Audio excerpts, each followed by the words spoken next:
They called me a hero. I slew demons beyond count. I won battles and broke sieges that avail me nothing.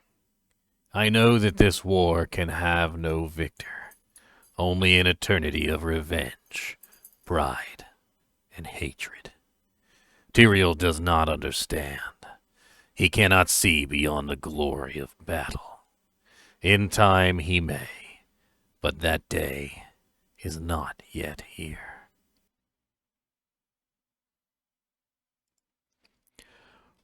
We have created a new world.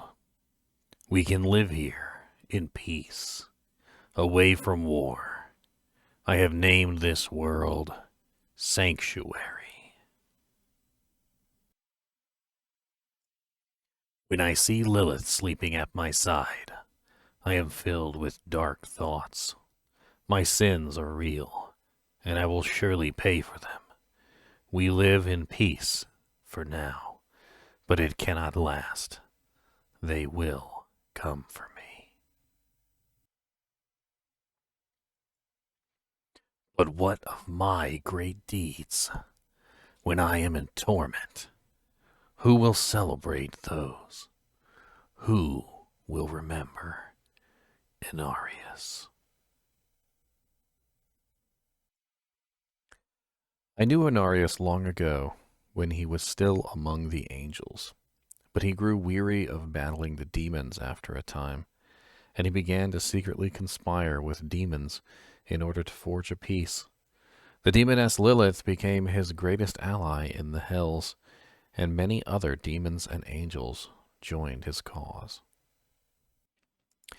Hello guys and gals, and welcome. So we recently got confirmation that Inarius is indeed back due to a Diablo post about Team Lilith or Team Inarius, with the community very nicely split right down the center. Nobody has really kind of made a choice there with 50-50 split. However, we now know that Inarius is indeed back due to this post, and so because of this, I'd like to go over Inarius. As you saw by some of the quotes, or you heard from some of the quotes earlier, Inarius is a very interesting individual. He is a fighter. He is someone who has fought in the war for many, many, many, many, many years, probably millennia, and he eventually sought peace. He's also very vain by many standards, and I think it's actually a very interesting character all around, and that's why I decided that we should talk about Inarius. So if you're going to join Team Inarius, let's find out about Inarius. Let's see what makes him worthy of your devotion. So let's start at the beginning, shall we? So the beginning is the Great War. This is before Inarius left Sanctuary for Sanctuary. This is before Inarius betrayed the angels. This is before Inarius met Lilith. This is before everything. After eons of war and witnessing countless acts of brutality, Inarius came to the conclusion that the conflict was not right, and that his part in it was finished. He tried to make Tyrael see his point of view, but Tyrael would not be swayed. Inarius reflected that he could not be alone, that there had to be angels and demons also who sought escape from the never-ending war. He resolved to find those individuals and lead them to a new beginning in their own hands. He would stop at nothing to end the war between heaven and hell. During a battle, Inarius led from the outpost of Pandemonium Fortress. He was struck down and wounded. When he came to, he awoke in chains, and he ranted on and on about his desires to be free of the great conflict. And in turn, his captor did free him. She gave him her name, which was Lilith, the daughter of Mephisto, and told the angel that they would meet again. Inarius was instantly captivated by her, the first angel to ever look into the heart of a demon. Lilith had suffered from her father's hatred, and like Inarius, had long awaited an opportunity to rebel against their kindred. Inarius and Lilith joined forces and even became husband and wife. Each pledged themselves to the other and vowed to escape the eternal conflict. Eventually, other followers, both demon and angels, followed them. Either through the strength of arms or misdirection, Inarius and his renegades were able to gain access to the Worldstone, located deep within the Pandemonium Fortress. Altering its frequency and its dimensional alignment, they used its power to conceal it from angels and demons still fighting in the war. Subsequently, the Worldstone was shifted into a pocket dimension. There, Inarius and his followers shaped a world around it, a world of refuge that they would then call Sanctuary. The forces of heaven and hell became aware that the Worldstone had disappeared, but had no idea where it was or who had taken it. The act temporarily halted the Great War. Either way, far removed from the squabbles of his former allies and enemies, Inarius shaped Mount Arreat as a kind of protective shell around the Worldstone. From there, the rest of the world would be formed, a world named Sanctuary. He knew at this point that he would never again be welcome in heaven. As the angels and demons worked the Worldstone to form their new world, Inarius secretly fooled all the other renegades and tied the Worldstone's power to himself. This enhanced his powers unimaginably and made him the strongest being on Sanctuary and the de facto ruler. Inarius and Lilith had done the impossible by banding angels and demons together and creating a world in which they could coexist. Yet, as he saw Lilith sleeping by his side, fear began to grip Inarius, and he believed he would pay for his sins. While Sanctuary was at peace for now, he knew his kin would come for him eventually. Lilith and Inarius mated and created offspring. They were the first, but not the last, and soon an entire race had taken form, the Nephilim. Inarius became watchful as the first generation of Nephilim grew. Dissension rippled through the angels and demons of Sanctuary, for not only did this new species have power that surpassed that of angel or demon, but the union of angels and demons would be deemed the ultimate blasphemy by the great evils and the Angrous Council. The defectors were convinced that they would be destroyed if Sanctuary came to be discovered. Some argued for the destruction of the Nephilim, others believed they could be spared. At some point, Inarius did consider taking the route of genocide, but troubled by the dissension, Inarius called for a period of reflection to consider the matter in solitude. Lilith, driven into a mad frenzy by the threat of her children's extinction, began slaughtering her fellow renegades, both angel and demon alike, leaving Inarius to discover the carnage that she had wrought. Bringing his former lover to heel, Inarius found himself unable to kill her. He had promised that he would never strike her down or let another do it, and the promise still held true, and instead banished her into the void. Left alone with no one but himself and a race of abominations, Inarius sought to reduce the power of the Nephilim at any cost. To this end, he attuned the Worldstone to cause the powers of the Nephilim to diminish over time, for he could not bring himself to harm them. However, the first generation of the Nephilim, he made it clear that any use of their power would be punished, and insisted that Sanctuary, his world, would remain as he had envisaged it, his perfect world. Some Nephilim protested, but any who challenged Inarius were crushed. Those who survived fled, their powers weakening. Afterwards, Inarius disappeared through writings of the past, suggested that he still walked among men in a form resembling that of his children. He watched as successive Nephilim generations diminished and became humans, watching as human civilization spread over Sanctuary. It is heavily suggested by some accounts that he came to favor mortals, for unlike the Nephilim, he did not see humans as a threat. Due to the summoning of demons from the burning hells into the world, humanity had made the prime evils aware of Sanctuary's existence. As a part of the scheme to bring humanity to their side of the great conflict, the three founded the Triune, a renewed religion that would convert humans to their cause. When Inarius became aware of the Triune, he recognized the prime evil's deception immediately. He became fearful not only for his own safety, but also that of his adopted children should heaven become aware of their existence. To counter the Triune, he took on the mantle of the prophet and formed his own gospel, disseminating it from his cathedral of light.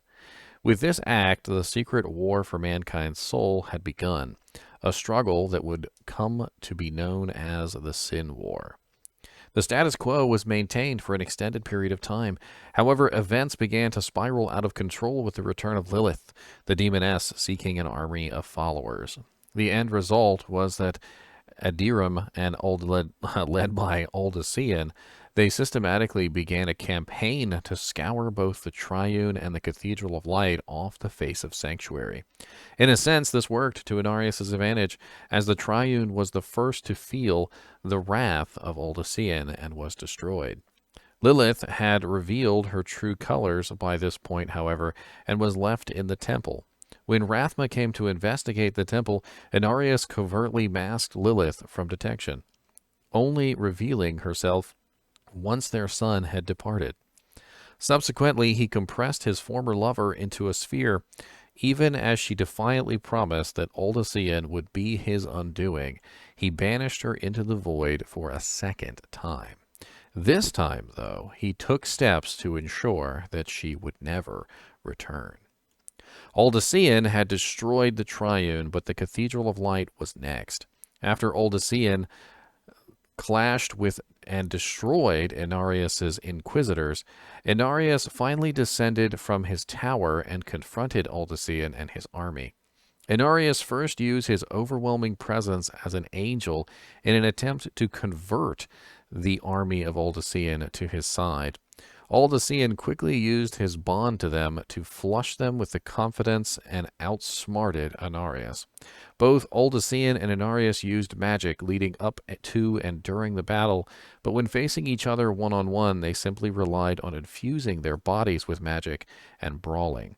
Even though Inarius was bonded to the World Stone and therefore exponentially more powerful than a normal angel, Aldesean could hold his own. This caused Inarius to lose confidence, and slowly he gave way to Aldesean's attacks. As they fought, there was a tear in the sky as the heavenly host finally entered Sanctuary.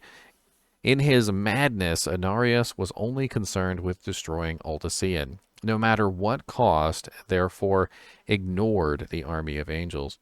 Aldesean was distracted by the armies, and Inarius seized the opportunity. Inarius grabbed the human, ready to strike the final blow, but just as he was about to, Aldesean's entire body infused with energy. Inarius sensed Aldesean was doing something drastic, and he was right. Aldesean changed the very essence of the World Stone, destroyed the bond it shared with Inarius, and without his bond to the World Stone, Inarius was drastically weaker, and Aldesean defeated him easily. Capturing him in a prison afterwards, Aldesean sent both angels and demons from Sanctuary, and the Angrus Council convened to decide the fate of the Nephilim as well as Inarius. The council agreed to an armistice between the high heavens and the burning hells to allow for the Nephilim to mature and decide for themselves which side they would aid of their own free will. In this deal, Inarius was also taken into Mephisto's custody, presumably to be tortured for all eternity. Mephisto took Inarius to the burning hills. He bound Inarius with tremendous chains and slowly tore the wings from the back of the angel. Great barbed hooks were used to stretch out his once glowing skin, and his features were distorted by vile powers. Now, Inarius is said to be trapped in hell within a chamber of mirrors, his eyelids torn from his face, and he is forced to gaze upon his misshapen form for all eternity. This remains true to this day, and Inarius has been denied even the freedom of death. And I'm going to leave you with a quote from the Sin War Trilogy book that I think sums up Inarius as best as possibly can. This is a very interesting quote, by the way. The desire to gaze upon his long relinquished form. It suddenly became too much to bear. He stared at the foremost reflection, remembering then, in the next instant, made his memory reality once again. The light he had earlier summoned focused on him. It grew so bright that any normal man would have been immediately blinded, no matter how well he covered his eyes. Even then, the light continued to strengthen, first taking on aspect akin to searing white flame, and then becoming it in truth. But the flames did not harm the prophet, for they were a part of him, as he was a part of them. He bathed in it, the white fire. Let it melt away the false image of a youthful human that he had worn for far too long, and in its place there stood revealed a towering hooded figure with wings of the same flame, a figure who had no face as mortals understood it, but rather a wonderful radiance beneath long flashes of silver light that in their shape somewhat resembled a magnificent mane of hair shadowed by the hood. The other flames receded, allowing him to fully view his glorious image over and over.